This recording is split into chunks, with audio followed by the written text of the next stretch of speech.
As you go through the South, you are going to get the feel that we are different. Welcome to Charleston. This is what used to be done on the plantations years ago. KGB, the killer green bean.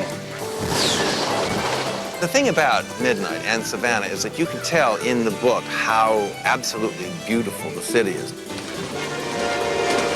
Railroad travel is so great because it feels old-time.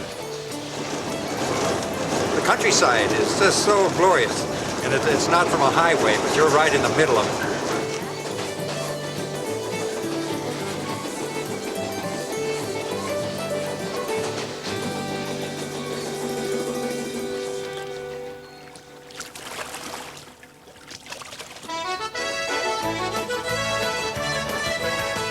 Our southern rail adventure begins along the Mississippi River Delta in New Orleans, Louisiana.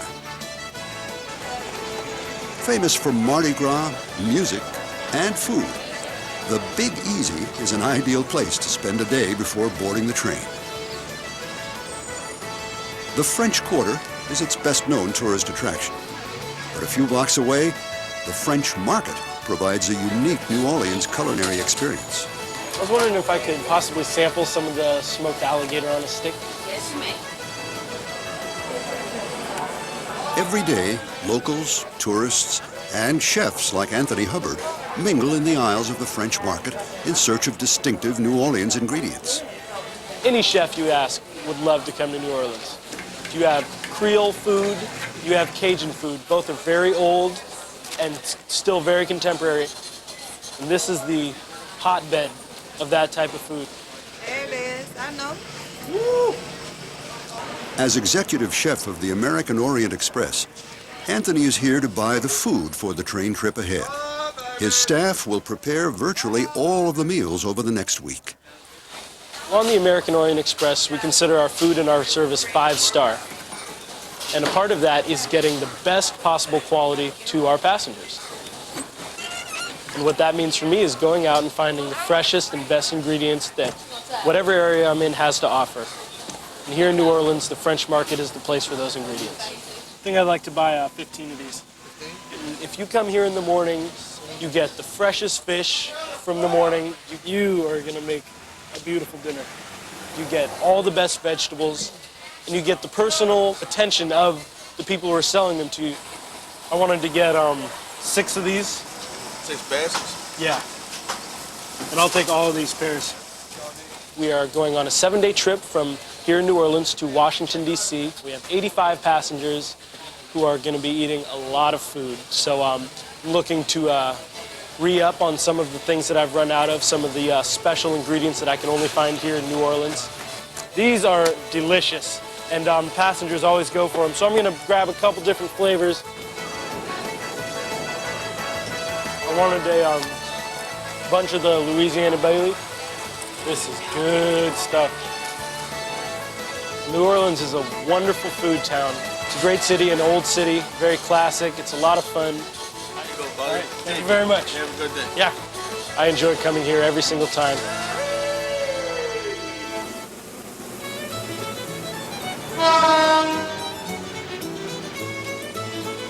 Our trip through the Old South is on board the American Orient Express, a private luxury train that offers rail excursions throughout the country.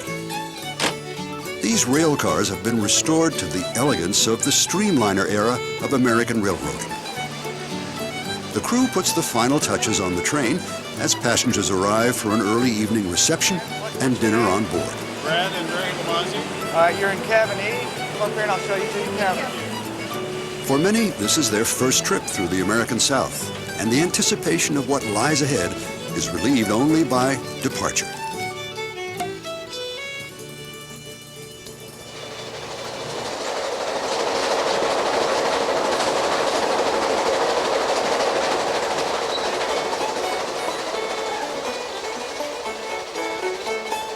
The train leaves New Orleans, heading east in the early morning hours. This is a 7-day trip of nearly 1,400 miles.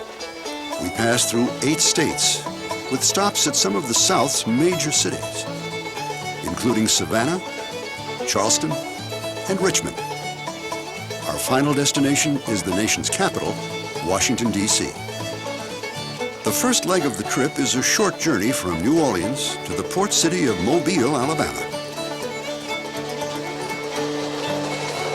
We cross into Mississippi and follow the beautiful Gulf Coast for many miles. This is an area of grassy lowlands and large freshwater lakes. It's not unusual to spot an alligator along this section of the route. As the train passes through towns like Bay St. Louis, Gulfport, and Biloxi, passengers have time to get to know the train and settle into the rhythm of the rails.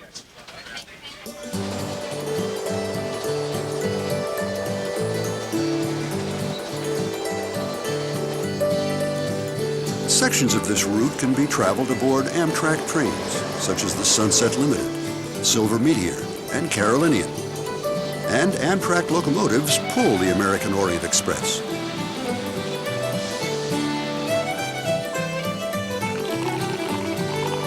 On this journey, the train itself is part of the experience.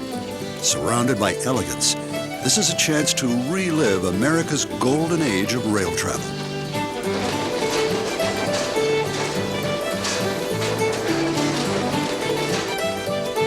Henry Hillman Jr. is the president and CEO of the American Orient Express Railway Company. We stop for a full day some places and let you experience both the trip of getting there, the journey of getting there, and the different places we go. These cars were built in the 40s and 50s, but this would be a little more reminiscent of the era of the private corporate sets and cars that the railroads and people like Rockefellers had and Carnegie's. This is a little more luxuriously appointed. It goes back almost to the 20s of the style of the interior of the cars.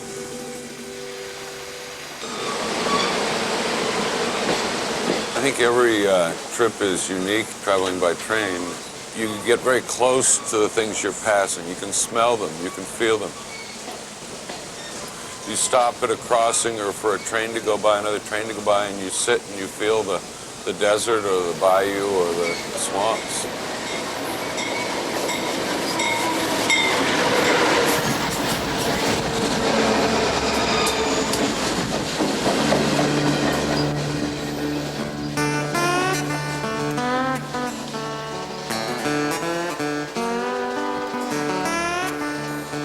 The train takes us through seldom-seen stretches of the Gulf Coast, a place where land and water merge.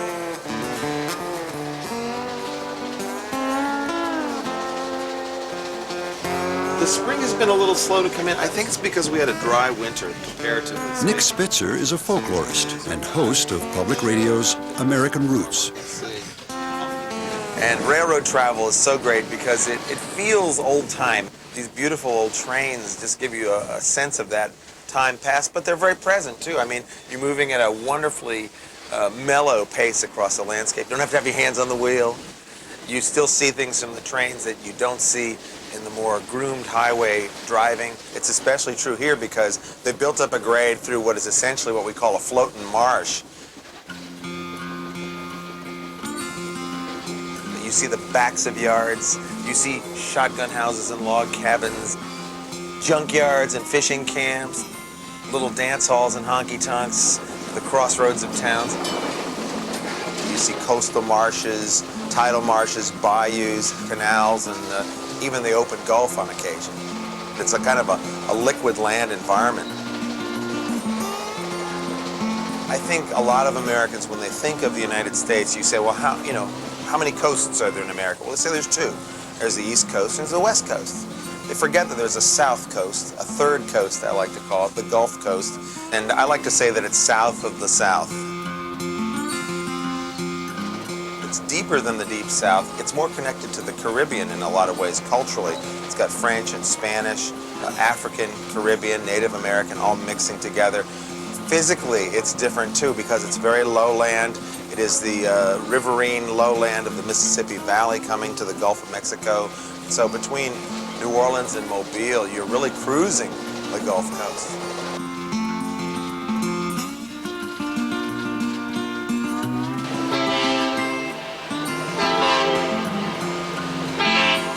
Mobile, Alabama is one of the oldest cities in the South. Founded by the French in 1702, Mobile is a busy port city of gleaming skyscrapers and Southern traditions.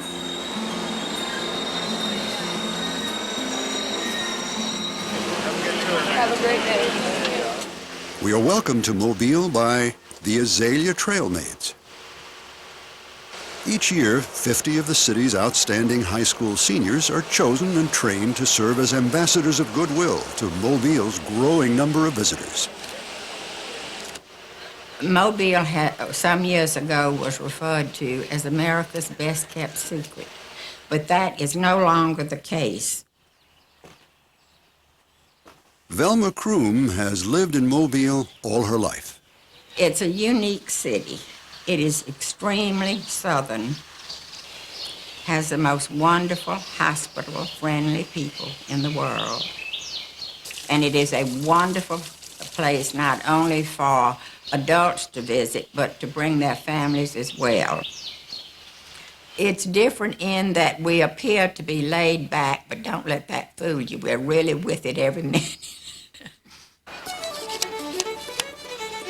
As visitors come into Mobile, Fort Condé would be a wonderful place to start your tour. It is a replica of the original French fort built in 1704.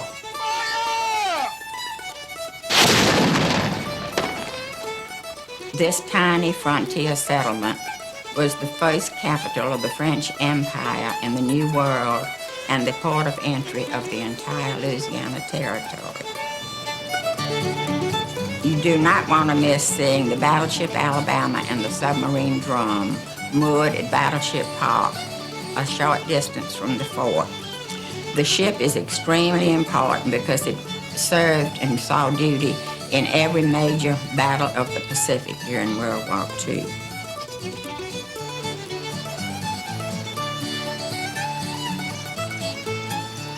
Mobile has preserved much of its past. There are over 4,000 buildings on the National Register of Historic Places. One of them is Velma Kroom's house. My home was built in 1869.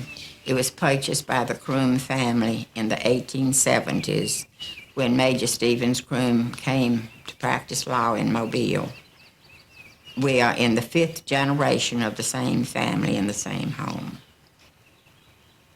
As you go through the South, you are going to get the feel that we are different, and we are proud of our heritage, we are proud of who we are, and we have a great deal to be proud of.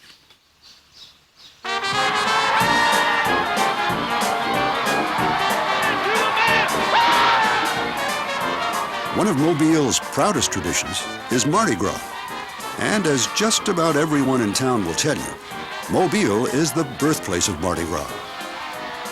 And they may not tell you this in the Crescent City, but here in the Port City, we will assure you that Mardi Gras was founded here in 1703.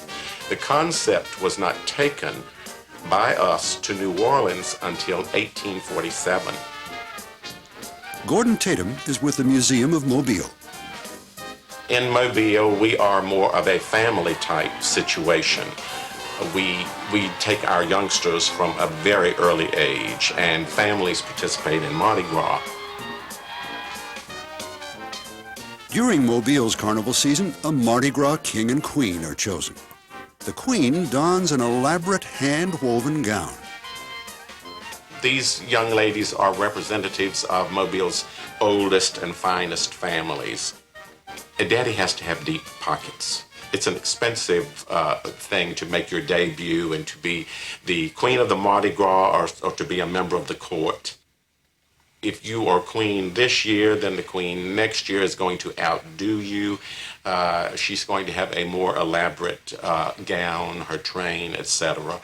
But she must cover her ankles. Her neckline may be very, very low, but she must cover her ankles. And I say that surely a gentleman made that rule.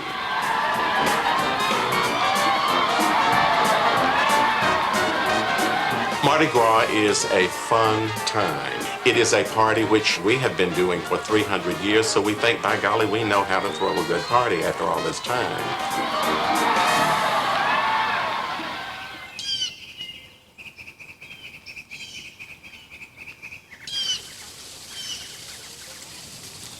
Mobile is the Azalea city, with more than 50 varieties blooming each spring.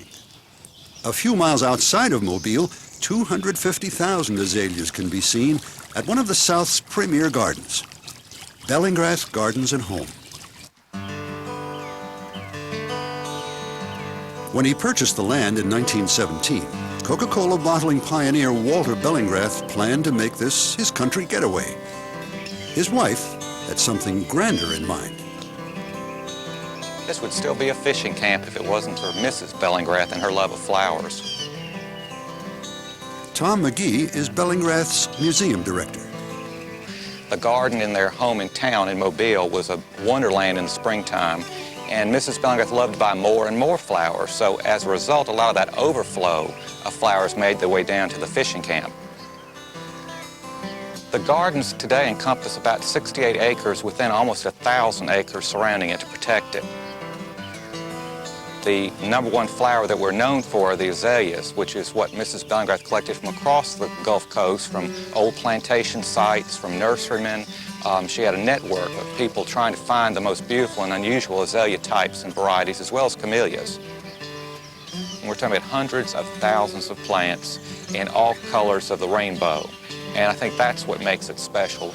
Mr. Bellingrath used to say that the gardens that he and his wife created were like a beautiful lady with 52 different gowns, one for every week of the year, that it's that kind of a change consistently throughout the year.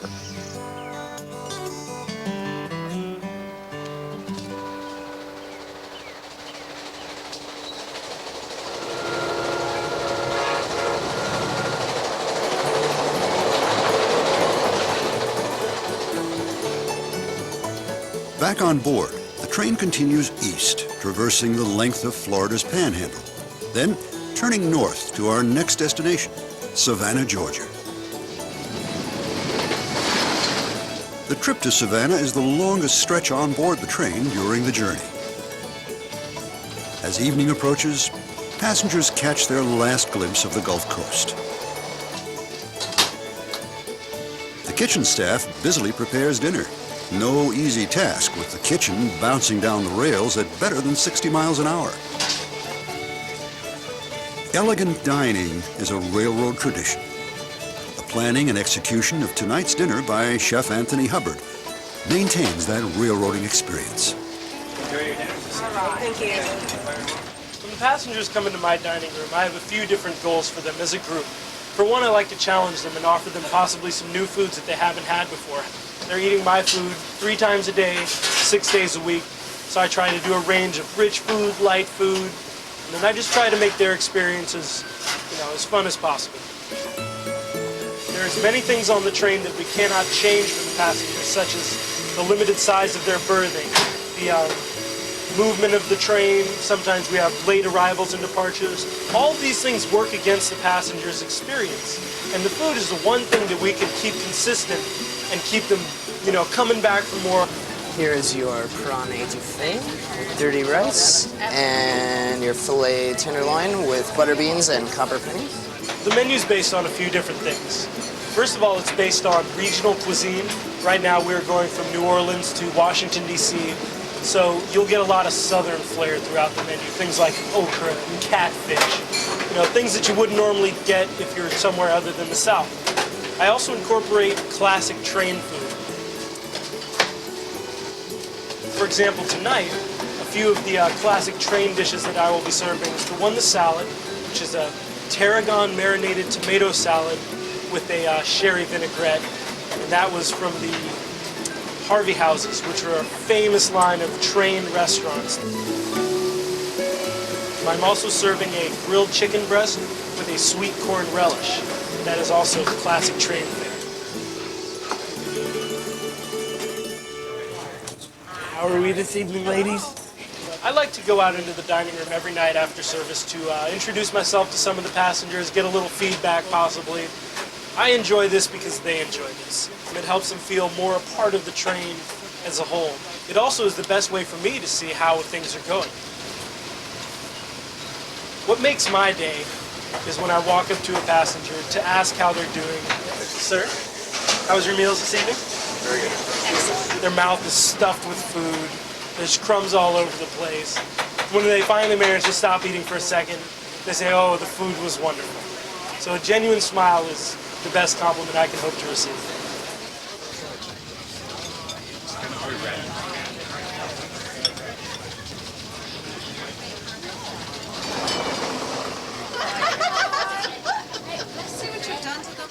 The long evening on board allows passengers to get to know each other. La la, do re mi fa sol la, la la la. It is also a perfect time to relax with a good book. On this journey, the book of choice is Midnight in the Garden of Good and Evil. The true story of a Savannah murder. Midnight also provides an excellent introduction to this southern city. I was really enchanted with it. I thought the whole movie and the whole story was very interesting. I thought the actual the scenery in the movie and just the way the movie was taken and everything about it was very enchanting. It makes us want to see Savannah more because of the movie. So we've seen parts of it, now we want to see all of it.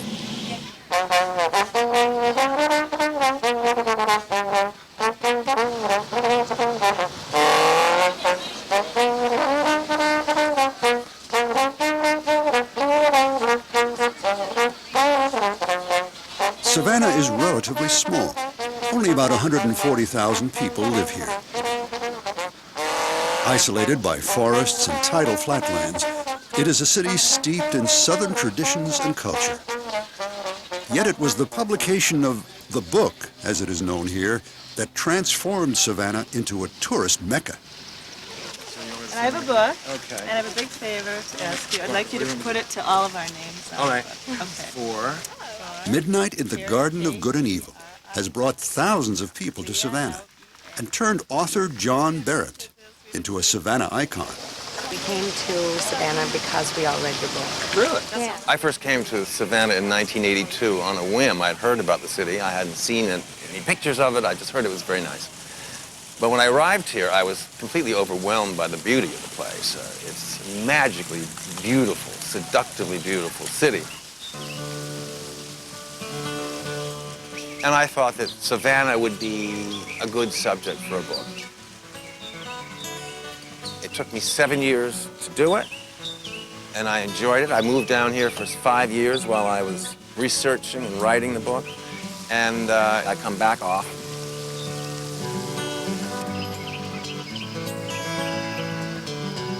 Savannah has a remarkable tradition of historic preservation. More than 2,000 restored and preserved buildings and homes make up its famed historic district, a 2.5 square mile area that forms the heart of downtown Savannah. I would say probably the unique element of Savannah is its squares. And those date from the very first day of the colony of Georgia. So that every other intersection now, today, you have a square. They're all beautiful, and they're all different sizes as well. They are absolutely beautiful mini parks. It was in Savannah's Chippewa Square where actor Tom Hanks waited for his bus in the movie Forrest Gump. But Monterey Square is by far Savannah's most notorious.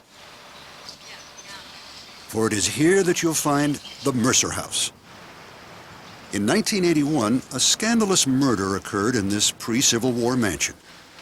The crime would shock the city and become the centerpiece of Midnight in the Garden of Good and Evil, which has become the unofficial guidebook of Savannah. The thing about Midnight and Savannah is that you can tell in the book how absolutely beautiful the city is. It was one of the things that I was very careful to transmit as well as I could, and that was the absolute beauty of the city. So that comes through, and it doesn't surprise me that somebody reading the book would want to go and see Savannah. And of course, I'm delighted for Savannah's sake.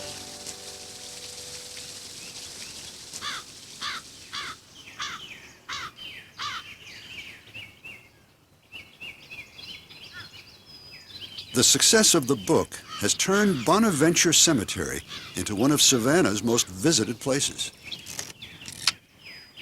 The compelling photograph for the book's cover was taken here by Savannah photographer Jack Lee.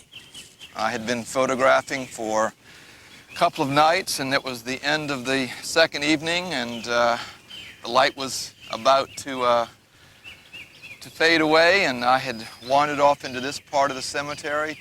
Lo and behold, came over here and looked into the shadows.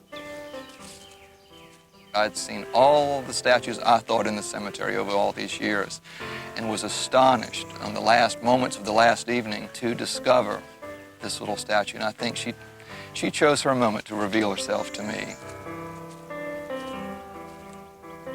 The cover photograph created enormous interest in the Bird Girl statue.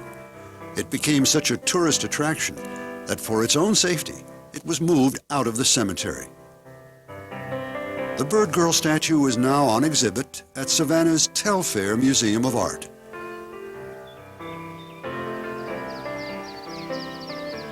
It is not an accident that one of Jack Lee's photographs from this cemetery became a symbol of all that is Savannah. Bonaventure Cemetery is a place that I've been coming all my life, and when you look around here and see that it is truly a layer upon layer of Georgia history. The cemetery really hasn't changed since the 18th century. And I think this is what people have really discovered. I mean, we've had the doorway flung open by midnight, but it's flung open all these hidden treasures. There's the Johnny Mercer gravesite, and of course, Johnny Mercer is the voice of Savannah in terms of his wonderful songs that he wrote. And when people visit the Conrad Aiken bench, they are paying tribute to one of Savannah's greatest poets and writers. Bonaventure Cemetery has probably got one of the most incredible displays of live oak trees, which have been one of my favorite subject matters over the years. I think the live oaks truly are our monumental architecture of the Georgia coast. They are just magnificent beings. They all have personalities, they're all draped in Spanish moss, and they are living history.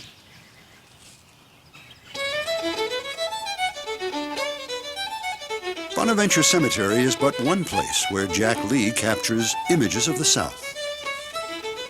My photographs have been about the folks who make a living from the water, the oystermen, the shrimpers of this incredible coastline, as well as the folks who make a living from the land, the cotton farmers, the peanut farmers.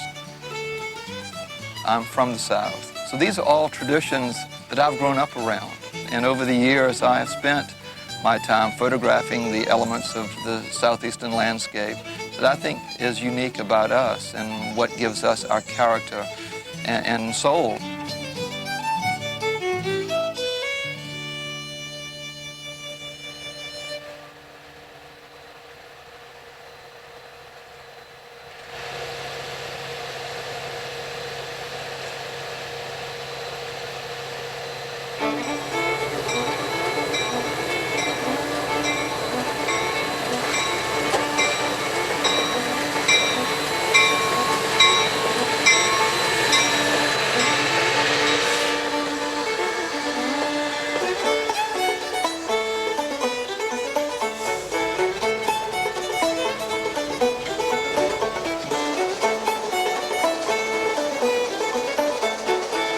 Another early morning departure gets us underway for the relatively short trip north from Savannah to Charleston.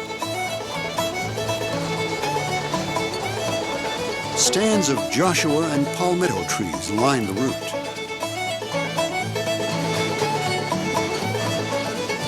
Countless rivers and streams converge, paralleling the train's course towards the tidal lands of coastal South Carolina.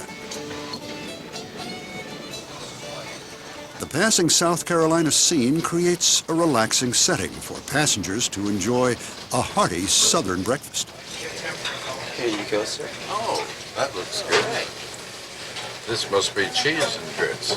I'm glad to see you eating grits. And South Carolina has always been known for their grits for breakfast, particularly. In South Carolina, it wouldn't make any difference what you ordered. You would get grits with it regardless.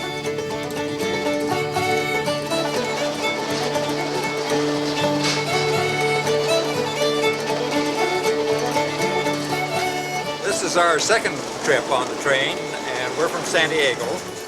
And we enjoyed our first trip so much that we look forward to this one. There are many, many people in our generation for which it's perfect. You don't have to struggle in and out of airports and that sort of thing. Your luggage is there.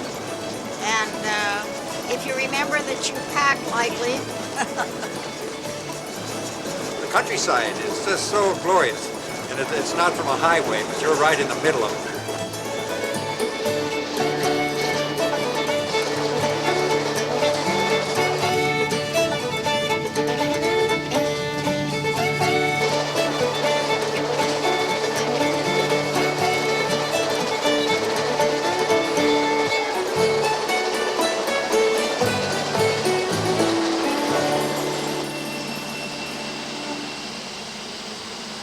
Charleston, South Carolina is one of the nation's most architecturally significant cities. Despite hurricanes, fire, and war, it has preserved a rich cultural heritage. So many historic structures have been restored that its skyline looks more 18th century than 21st century. The first shots of the Civil War were fired at Fort Sumter in Charleston Harbor. Boat tours offer a glimpse of the island's defenses and wonderful views of Charleston's colorful waterfront.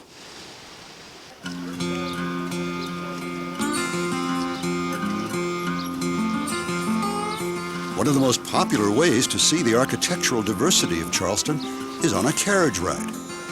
Look along the back, folks. You see the glass roof in the Tom back? Doyle moved here from the north in 1966.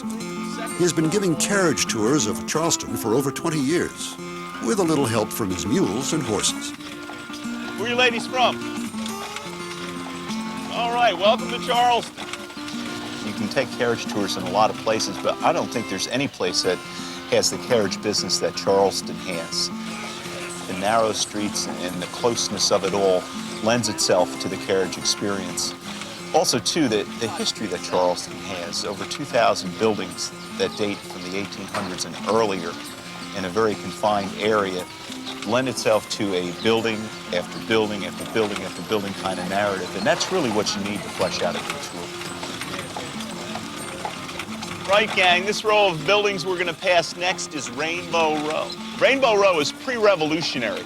There are a few places in the Western Hemisphere where you'll find this many buildings in a row over 200 years old, 13 buildings. I think that tourists, for the most part, are pretty surprised that this is really a living city, that it doesn't exist as a museum, but rather as a residential area. And you have these beautiful 18th and 19th century mansions that still function as 20th century homes. I came down here in 1966 as a freshman at the Citadel. To me, the Civil War was something I read about in books. The South was another part of the country, and I was shocked when I got down here. To me, the only thing a Yankee was is somebody who played baseball for a New York team. But there is a very strong regionalism down here, a very strong sense of history. During the Civil War, that was the tallest building in Charleston, hit by Union cannon fire 10 times. Coming up on the left of the carriage now is the Dock Street Theater.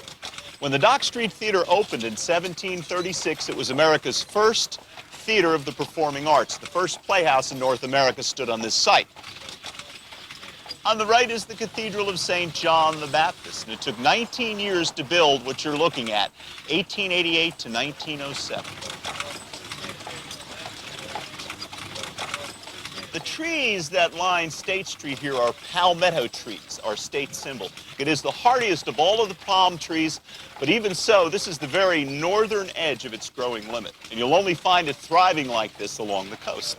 And you'll see it today on our state flag.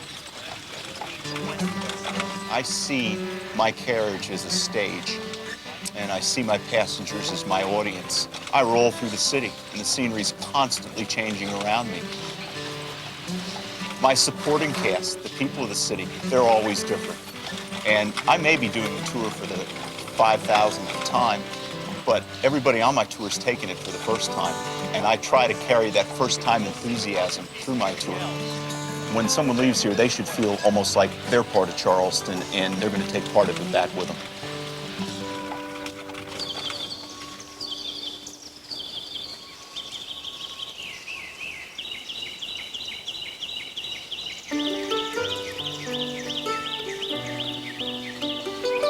On the outskirts of the city lies the Ashley River area. Towering moss-draped oaks have shaded this river for centuries. Before the Civil War, many of South Carolina's most prominent families built plantations along the Ashley's banks. In 1865, Union troops destroyed most of the plantation houses. Drayton Hall was spared, and the reason why remains a mystery. Drayton Hall is considered one of the most architecturally significant dwellings in America. It has been left completely unfurnished to highlight the original plaster moldings, hand-carved woodwork, and other ornamental details.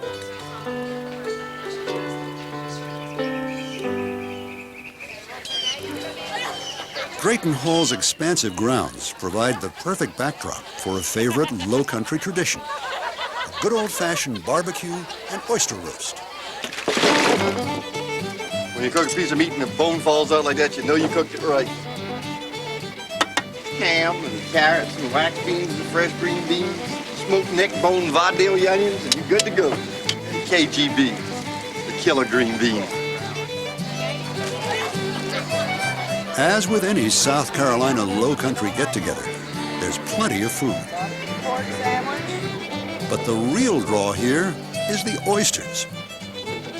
Drayton Hall director, Dr. George McDaniel. This is what used to be done on the plantations years ago. They'd have these outdoor occasions like this. Family and friends would come by. Oysters were plentiful, a lot more plentiful then than they are now. They would gather them up locally, bring them back. They wanted to leave them in the shell and roast them in the shell because that preserves the flavor. It's that wonderful salt water that's in here that's retained, and then when that's steamed, that modestly cooks the oyster, but doesn't cook it too much, or otherwise you lose your flavor.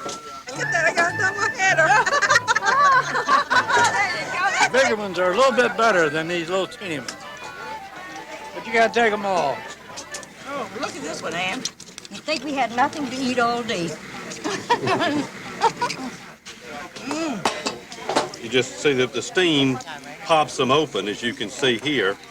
So you take this oyster knife and then come in like so, and then open it up.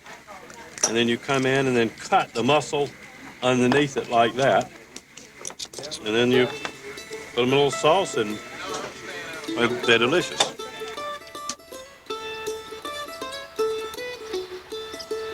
Just upriver from Drayton Hall is the site of another former plantation, Middleton Place.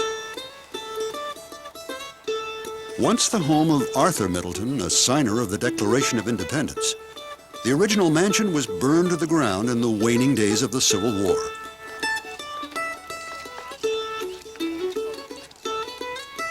Only a flanker house was salvaged. Today, it is open to the public as a house museum. But there's much more to Middleton Place. Museum Administrator Tracy Todd. When a visitor comes to Middleton Place, they have access to about 110 acres of a National Historic Landmark.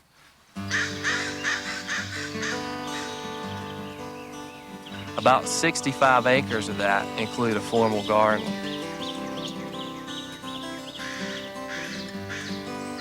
That formal garden has many of the same aspects or same characteristics of gardens from England, such as the octagonal garden, the use of geometric shapes, the use of ponds for reflecting light and for reflecting the garden architecture. Low-country wildlife abounds on the grounds and in the ponds here. But watch your step, for the animals have the right of way. The beauty of Middleton Place could lull some to forget that it was enslaved human beings that made plantation life possible. We don't try to hide the fact that these gardens were developed by slave labor, and most of the buildings here that exist were built by slave labor. You'll hear interpretation of the lives of enslaved Africans and the types of jobs that they did on various plantations, including Middleton Place. Today, you'll see a working craftsman, a carpenter, a cooper, potters, working as they would have on plantations in the 18th and 19th centuries. Middleton Place has a lot to offer visitors. If they're interested in history, they should definitely put the Ashley River on their itinerary because of the plantations that have been preserved here.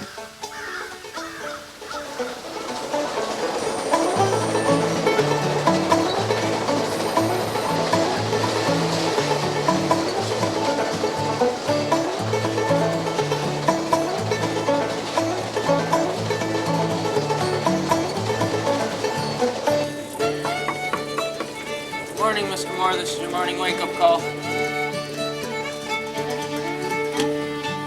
Our journey continues early the next morning. Porter T.J. Jakubik has begun his wake-up calls. Porter, good morning. Got your coffee this morning. I'm from Minneapolis, Minnesota.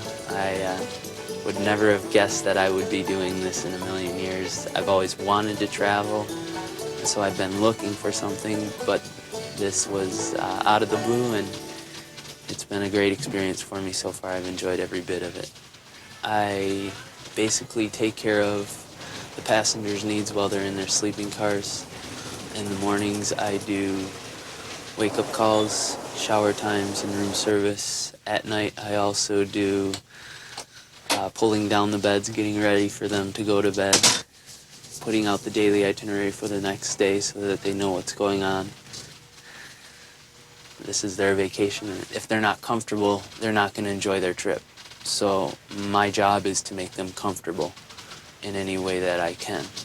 Where are we now, Thomas? We're in Florence, South Carolina. I love the job. You really do get a chance to know the people a little bit better than you would in a hotel environment. And normally, if you give them a smile, they're happy.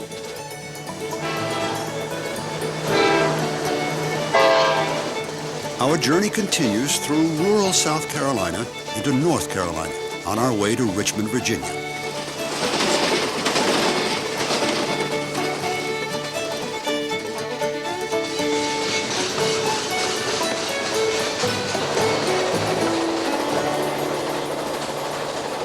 The passing Carolina countryside is a patchwork of cotton, tobacco, and soybean fields.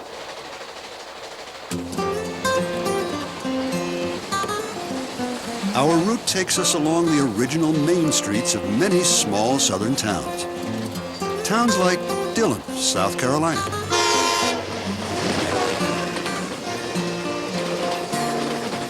And Fayetteville, North Carolina. The track's proximity to Main Street is not a coincidence. In times past, the railroad was the primary link to the rest of the country, both socially and economically.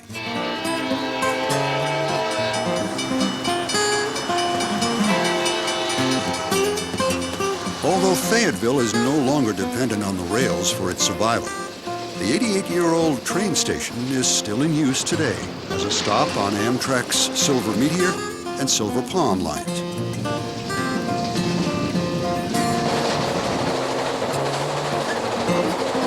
This is the longest daylight stretch on board, giving passengers a chance to enjoy the views and the train.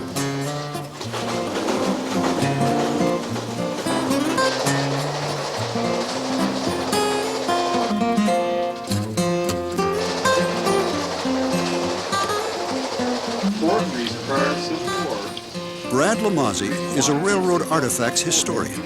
He's on board to share tales of railroading's past and his extensive collection of railroad travel brochures.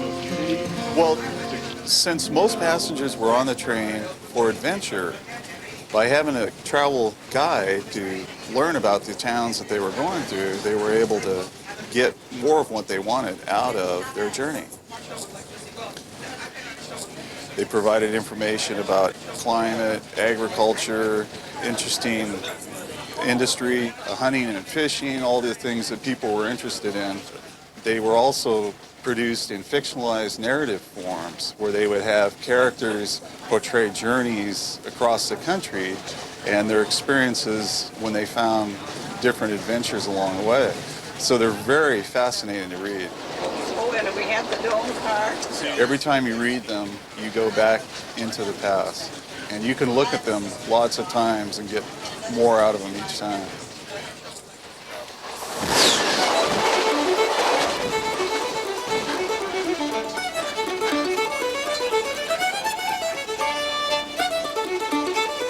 Crossing the James River signals our approach into Richmond, Virginia. The train comes to rest at the historic Broad Street station. Passenger trains haven't stopped here since a new station was built in 1975. This is one of the last great monumental train stations built in the United States before the Depression. Dr. Walter Witchey is the director of the Science Museum of Virginia. The design is marvelous. This was created by John Russell Pope, who as a young architect out of school spent 3 years overseas studying Greek and Roman architecture.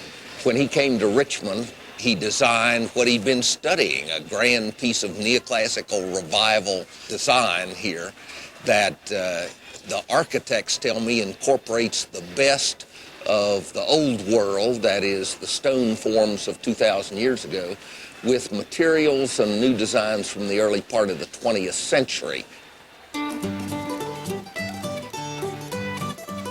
At its peak in the 1930s, the station served thousands of passengers per day. But with the decline of train travel, the station fell into disuse, and in 1975 faced demolition. The people of Richmond demanded it be saved.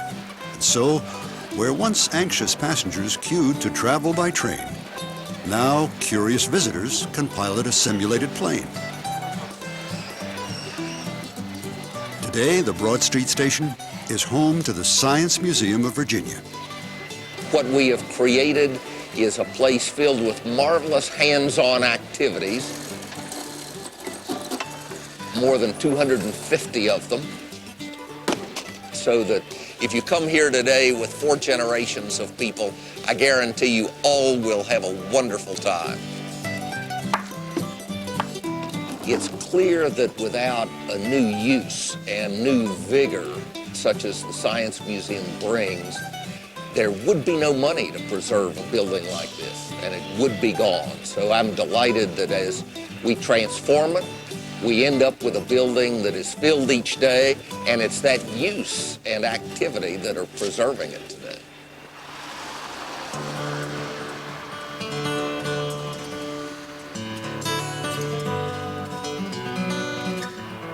Richmond, Virginia played a crucial role in American and Southern history. During the Revolutionary War, it was the capital of the provisional government. During the Civil War, the capital of the Confederacy.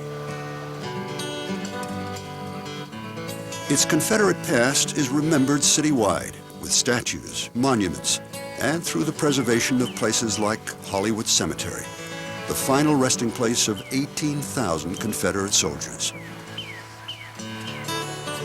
But no place immerses a visitor in the images of the war between the states, like the Museum of the Confederacy. I think there is an intense feeling for being Southern, even this far north in the Confederacy. And a gum blanket. Richard Cheatham is an educator at the museum. If you see an officer dressed as I am, they'll probably have a frock coat on. It's a longer coat. And he helps explain and interpret the museum's exhibits by becoming a person from the South's past. Right now, I know where the Army is. I just left. They're up there west of Fredericksburg. But when I'm ready to come back from a furlough, there's no telling whether they'll be there or not. They don't wait on me. The museum's halls display the largest collection of Confederate artifacts in the world. Controversial symbols of a time of war, a divided nation, and of the Confederacy's defense of slavery. To walk through the galleries of this museum, you're given an almost eerie feeling sometimes when you look at the things that surround you. It's awe-inspiring to see the actual battle flags that were carried in the field with the bullet holes in them and uniforms with bloodstains on them. The items that surround you are so filled with important memories. So this museum is an important stop for anybody who wants to see more and learn more about Richmond's part in the war between the states.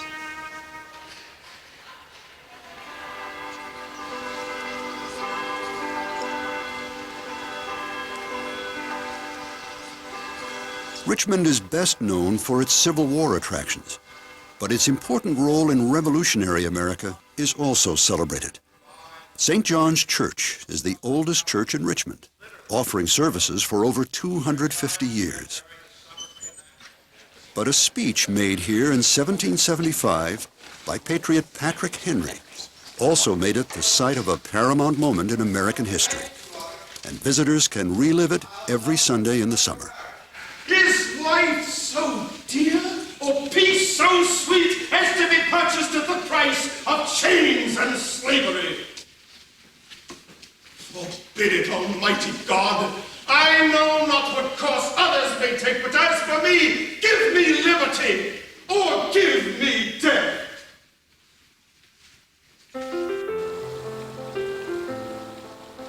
Virginia's state capital is a place where both the state's Revolutionary and Confederate past are remembered. This magnificent structure was designed by Thomas Jefferson and continues to serve as Virginia's seat of government. When the war started, Lee was stationed down in Texas. The halls are filled with statuary, including a striking bronze of General Robert E. Lee. The statue stands on the spot where Lee, having been offered control of the armies of both the North and South, accepted the command of the Confederate forces. 8 U.S. presidents were Virginian born, and all are honored in the Capitol's rotunda. Here too stands Virginia's most treasured work of art, and perhaps the most priceless marble statue in the United States. A life-size statue of George Washington. Carved in 1788, it is said to be a perfect likeness of the then 53-year-old Washington. It is exactly the way he looked when he was 53 years old. He was 6 feet 2 1/2.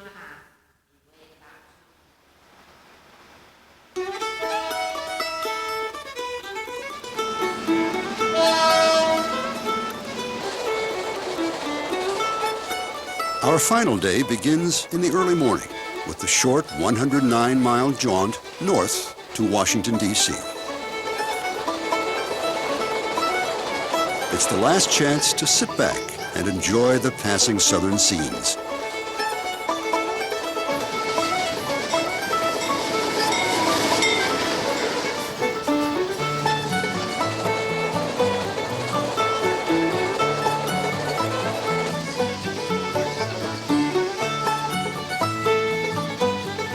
Rolling wooded hills of rural Virginia are gradually replaced by a more urban landscape.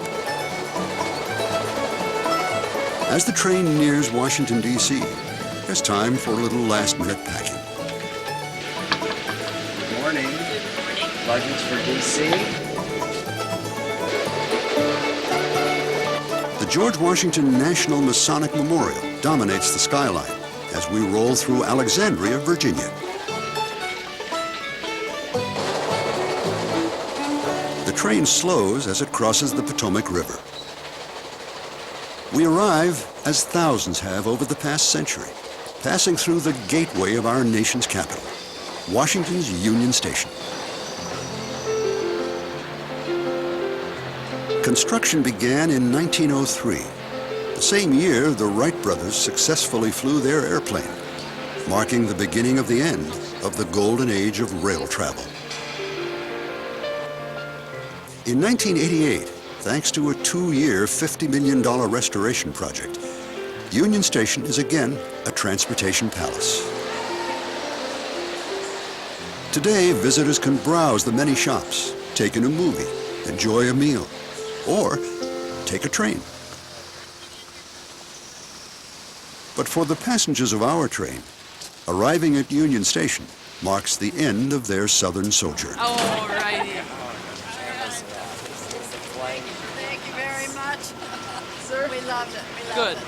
Thank you very much for coming.